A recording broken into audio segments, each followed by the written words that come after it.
ناظرین گرامی، آج ہم آپ کو فیصل مسجد کے بارے میں معلومات دینے جا رہے ہیں۔ 1966 میں شاہ فیصل نے پاکستان کا دورہ کیا تو کسی پاکستانی حکام نے بتایا کہ پاکستان میں ایک شاندار مسجد کی منصوبہ بندی کی جا رہی ہے، تو شاہ فیصل نے اس مسجد کی تکمیل کی پیشکش کی۔ تو پاکستانی حکام نے اس شاندار پیشکش کو قبول کر لیا، اور آپ کو بتاتے چلیں اس مسجد کی تکمیل سے پاکستان اور سعودی عرب کے باہمی تعلقات کا سنہری دور شروع ہوا۔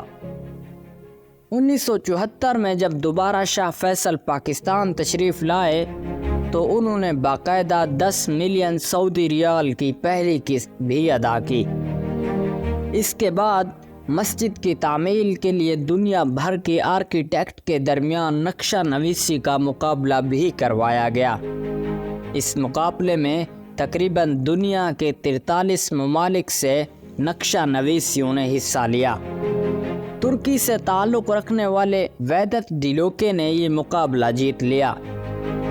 ویدت ڈیلوکے نے اپنا نقشہ عربی خیموں سے متشابہ بنایا ہے، اور اس نقشے کو بہت زیادہ پسند کیا گیا، اور اس کو 90,000 کا نقد انعام سے بھی نوازا گیا۔ آپ کو یہ بات سن کر حیرانگی ہوگی کہ اس مسجد میں ایک بھی پلر استعمال نہیں کیا گیا۔ اس کے اطراف پر موجود 4 مینار ہی اس کے بنیادی ڈھانچے میں پلرز کا کردار ادا کر رہے ہیں۔ آپ کو بتاتے چلیں کہ فیصل مسجد کی دیواروں کو قرآنی آیات سے بھی سجایا گیا، اور فیصل مسجد کو پاکستان کی قومی مسجد بھی کہا جاتا ہے۔ فیصل مسجد کی تعمیر میں تقریباً 120 ملین امریکی ڈالر کے اخراجات آئے، جو سعودی حکومت نے ادا کیے۔ 10 سال کے طویل عرصے کے بعد فیصل مسجد کی تعمیر مکمل ہوئی، اور احاطے میں بین الاقوامی اسلامی یونیورسٹی بھی بنائی گئی۔ آپ کو بتاتے چلیں کہ دوران تعمیر شاہ فیصل کو شہید کر دیا گیا، اور پھر پاکستانی حکام نے فیصلہ کیا کہ اس مسجد کا نام شاہ فیصل مسجد رکھا جائے، اور اس مسجد کا افتتاح ان کے فرمانروا شاہ خالد نے 12 اکتوبر 1986 کو کیا۔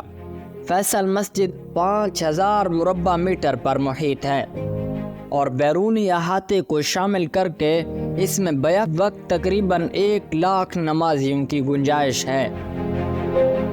درمیان میں لگایا گیا فانوس اس کے حسن کو 4 چاند لگا دیتا ہے۔ اس فانوس میں تقریباً 10,000 بلب لگائے گئے ہیں۔ فیصل مسجد کافی خوبصورت ہے۔ فیصل مسجد پاکستان کے دارالحکومت اسلام آباد میں بنائی گئی ہے۔